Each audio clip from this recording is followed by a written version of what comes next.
కోతి చేసిన సాయం. ఒక ఊళ్ళో ఒక చిన్న కొండ మీద రాముడి గుడి ఒకటి ఉంది. ఆ గుడి చుట్టూ చాలా కోతులున్నాయి. ఆ కోతులకు రామభక్తుడైన హనుమంతుడి అంశ అంతో ఇంతో ఉంటుందని భావించే భక్తులు రామాలయానికి వచ్చినప్పుడు వాటికి పళ్ళు, వేరుశనగలు, పప్పులు పెడుతూ ఉండేవారు. ఒక రోజున కపిలుడు అనేవాడు తల్లిదండ్రులతో ఆ రామాలయానికి వచ్చాడు. కపిలుడి తల్లిదండ్రుల ఆస్తిని దాయాదులు అన్యాయంగా కాజేశారు. న్యాయాధికారికి మొరపెట్టుకుందామంటే ఆయన దర్శనం దొరకలేదు. న్యాయాధికారి ఇంటి కాపలా భటులకు కపిలుడి తల్లిదండ్రుల దాయాదుల నుంచి బాగా లంచం ముట్టింది.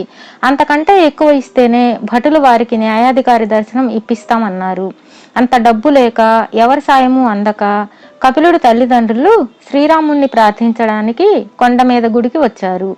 ప్రార్థన అయ్యాక వారు బయటకు వచ్చి తమ చుట్టూ చేరిన కోతులకు గింజలు విసురుతున్నారు. కపిలుడి వద్ద కూడా ఒక అరటిపండు ఉన్నది. కానీ అతడు దాన్ని కోతి మూకకు ఇవ్వలేదు. కొంచెం దూరంగా ఉన్న ఒక ఒంటరి కోతి అతడి దృష్టిని ఆకర్షించింది. దాని కళ్ళల్లో తినాలన్న ఆశ కనబడుతున్నా కదిలి ముందుకు రాదేమిటి అనుకుంటూ అతడు దాన్ని సమీపించి చూసి దాని కాలికి దెబ్బ తగిలిందని గుర్తించాడు. అతడు అరటిపండు ఇవ్వగానే అది ఎంతో సంతోషంగా తీసుకుంది. దారిలో ఏదైనా దెబ్బ లాంటిది తగిలితే తొందరగా మానడానికి గాను తన గ్రామ వైద్యుడిచ్చిన లేపనం కపిలుడి వద్ద ఉన్నది. కపిలుడు ఆ లేపనాన్ని కోతి గాయానికి పూసి, ఇక్కడుంటే నీకు తిండి దొరుకుతుంది కానీ ఆరోగ్యం దొరకదు కదా, మా మనుషులకైతే ఎన్నో సుఖాలు సదుపాయాలు ఉన్నాయి, నువ్వు ఈ కొండ విడిచి మా ఊరు వచ్చేయకూడదు అన్నాడు. తరచుగా మనుషుల మధ్య తిరిగే కోతికి అతడి భావం అర్థమైంది. కానీ అది అలా కపిలుడి కేసి చూస్తూ ఉండిపోయింది. కపిలుడు తన తల్లిదండ్రులతో కలిసి వెళ్ళిపోయాడు. ఆ మర్నాటికల్లా కోతికి గాయం నయమైంది. అది ఎంతో ఆశ్చర్యపడి జరిగిందంతా మిగతా కోతులకు చెప్పి మనము మనుషుల మధ్యకు పోయి జీవిద్దాం అన్నది. దానికి ఒక ముసలి కోతి కిచకిచమంటూ నవ్వి, మనుషుల్ని నమ్మకూడదు, వాళ్ళు దేవుడి గుడి దగ్గర ఉన్నట్లే తమ ఇళ్లలోనూ ఉంటారనుకోకు, మనకిక్కడే క్షేమం అన్నది. ఈ సలహా ఆ కోతికి నచ్చక ఒక రోజున తనకు అరటి పండిచ్చిన ఒక ధనవంతుడిని అనుసరించి అతడి ఇల్లు చేరింది. సాక్షాత్తు హనుమంతుడే తనను కరుణించాడని భావించి ఆ ధనవంతుడు దాన్ని చేరదీశాడు. ఆయన పిల్లలు ఆ కోతితో ఆడుకునేవారు. పనివాళ్లు దాని ఆలనా పాలనా చూసేవారు. కోతికి అక్కడ ఎంతో హాయిగా ఉంది. కానీ తన కోతి బుద్ధులు వదులుకోలేదు కదా. ఒక రోజున అది ధనవంతుడి ఇంట్లోని వస్తువులన్నీ చెల్లా చెదరు చేసింది.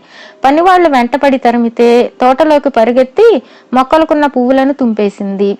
చిన్న చిన్న మొక్కలను పీకేసింది. చెట్ల కొమ్మలను విరిచేసింది. ధనవంతుడికి కోతి పట్ల కాస్తైన ఆసక్తి ఉంటే దాని ప్రవర్తనను సమర్థించగలిగేవాడు. ఇక దాన్ని ఇంట్లో ఉంచుకోవడం కొరివితో తలగొక్కోవడమే అనిపించింది ఆయనకు. ఏదైనా శాపం తగులుతుందేమో అన్న భయంతో ఆయన దాన్ని తిట్టలేదు, కొట్టలేదు. ఆయన దాన్ని తీసుకెళ్లి కోతులను ఆడించేవాడికి అప్పచెప్పాడు. ఈ కోతులను ఆడించేవాడి పేరు చింతయ్య. వాడికి దయాదాక్షిణ్యాలన్నవి లేవు. వాడు దాన్ని క్రూరంగా హింసించి భయపెట్టి ఎన్నో విద్యలు నేర్పాడు. దాన్ని వీధుల్లో ఆడించి డబ్బు సంపాదించేవాడు. అయితే కొద్ది రోజుల్లోనే ఆ కోతి మామూలు కోతుల కంటే ఎక్కువ తెలివైందని చింతయ్యకు అర్థమైపోయింది. చింతయ్య తనను ఆడిస్తుంటే తన ఆటలకు చుట్టూ మూగిన జనం చప్పట్లు కొడుతుంటే కోతికి ఏమాత్రం సంతోషంగా ఉండేది కాదు. స్వేచ్ఛకు మించిన సంతోషం లేదని దానికి ఇప్పుడు బాగా తెలిసి వచ్చింది. ఒక రోజున చింతయ్య కోతికి గులాబీ రంగు దుస్తులు వేసి ఒక వీధిలో ఆడిస్తున్నాడు. ఎంతో ముద్దుగా కనపడుతున్న ఆ కోతిని చూసి ఆ దారిలో వెళుతున్న వజ్రాల వ్యాపారి మంత్రముగ్ధుడిలా ఆగిపోయాడు. అది గమనించిన చింతయ్య కోతికి రకరకాలుగా సైగలు చేస్తూ, నువ్వు ఆ వజ్రాల వ్యాపారి చేతిలోని చిన్న మూటను దొంగిలించి తీసుకురా, నీకు స్వేచ్ఛను ఇస్తాను అని దాని మెడగొలుసును విప్పాడు. కోతి నెమ్మదిగా గెంతుతూ వజ్రాల వ్యాపారిని సమీపించి ఆయన చేతిలోని మూటను చటుక్కున లాక్కొని తన దుస్తుల్లోపల దాచి అక్కడ నుండి పరుగు పుచ్చుకున్నది. చింతయ్య, వ్యాపారి, చుట్టూ ఉన్న జనం అంతా తెల్లబోయారు. వాళ్లల్లో కొందరు పట్టుకోండి పట్టుకోండి అంటూ దాని వెంట పడ్డారు. కోతి శక్తి కొద్దీ పరుగు తీసి ఇంకొక ఊరు చేరుకున్నది. ఊరి వాళ్ళు కొందరు దుస్తులు ధరించి ఉన్న కోతిని చూసి వెక్కిరించడం మొదలుపెట్టారు. కొందరు రాళ్లు విసిరారు. కోతికి ప్రాణభయం పట్టుకున్నది. అది చెట్ల మీద నుంచి ఇళ్ల మీదకు, ఇళ్ల మీద నుంచి చెట్ల మీదకు దూకుతూ చివరకు ఒక ఇంటి తోటలో కూలబడిపోయింది. అది కపిలుడు ఉండే ఇల్లు. అప్పుడే తోటలోకి వచ్చిన కపిలుడు స్పృహ తప్పుతున్న కోతిని చూశాడు. అతడు ముఖం మీద నీళ్లు చల్లి దానికి స్పృహ తెప్పించాడు. అరటిపళ్ళు ఇచ్చి దాని ఆకలి తీర్చాడు. ఆ సరికి కోతి అతన్ని గుర్తుపట్టి తన కాలు చూపించింది. ఆ కాలుకే రాముడు గుడి దగ్గర తను లేపనం పూశానని కోతి గుర్తు చేస్తున్నట్లు అర్థం చేసుకున్న కపిలుడు ఆశ్చర్యం పట్టలేక అమ్మా అంటూ తల్లిని కేక వేసి పిలిచాడు. ఆ కేక విని అతడి తల్లిదండ్రులిద్దరూ పరుగు పరుగున ఇంట్లోంచి బయటకు వచ్చారు. ఈలోగా కోతి తన దుస్తుల మధ్య దాచిన మూటను కపిలుడికి ఇచ్చింది. తండ్రి ఆ మూటను కపిలుడి నుంచి తీసుకుని విప్పి చూస్తే జిగేల్మనే వజ్రాలు కనిపించాయి. కపిలుడి తండ్రి ఆశబోతు కాదు. ఆయన ఆ వజ్రాలను జాగ్రత్తగా సంచిలోంచి బయటకు తీయగానే వాటి అడుగున ఒక కాగితం కనిపించింది. అందులో వజ్రాల వ్యాపారి పేరు, చిరునామా ఉన్నాయి. ఆయన వెంటనే ఇవి లక్షలు విలువ చేసే అపురూప వజ్రాలు. వీటిని పోగొట్టుకున్నవాడు చెప్పలేని దుఃఖంలో ఉంటాడు. నేను తక్షణం బయలుదేరి వెళ్ళి వీటిని చిరునామాదారుకు అందచేస్తాను అంటూ అప్పటికప్పుడే పట్టణానికి ప్రయాణం కట్టాడు. పట్నంలో వజ్రాల వ్యాపారి తన వజ్రాల మీద ఆశ వదులుకున్నాడు.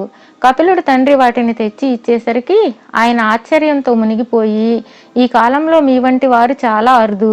నా వల్ల మీకే సాయం కావాలన్నా నిస్సంకోచంగా అడగండి అన్నాడు. కపిలుడు తండ్రి తానున్న చిక్కు పరిస్థితుల గురించి చెప్పుకున్నాడు.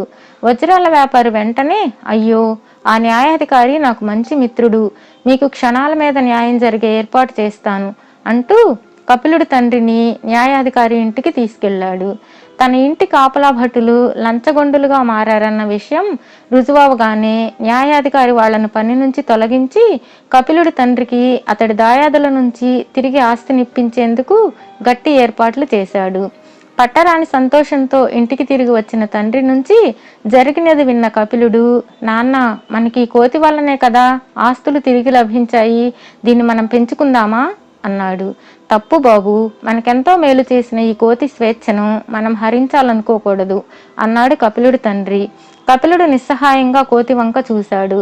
అది సైగలతో కపిలుడి తండ్రినే సమర్థించింది.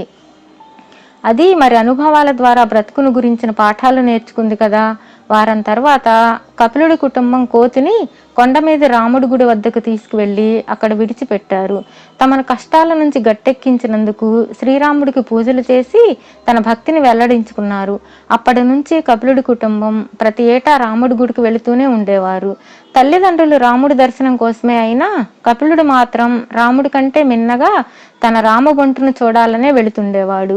అంతేకాదు, ఎవరైనా చిన్నపిల్లలు కోతులపై రాళ్లు విసురుతుంటే చూసి, ఒరేయ్, అలా కోతులపై రాళ్లు విసరకండిరా, ఆదరిస్తే అవి మనకు వజ్రాలు కూడా తెచ్చివ్వగలవు అని తన కథను చెబుతూ ఉండేవాడు.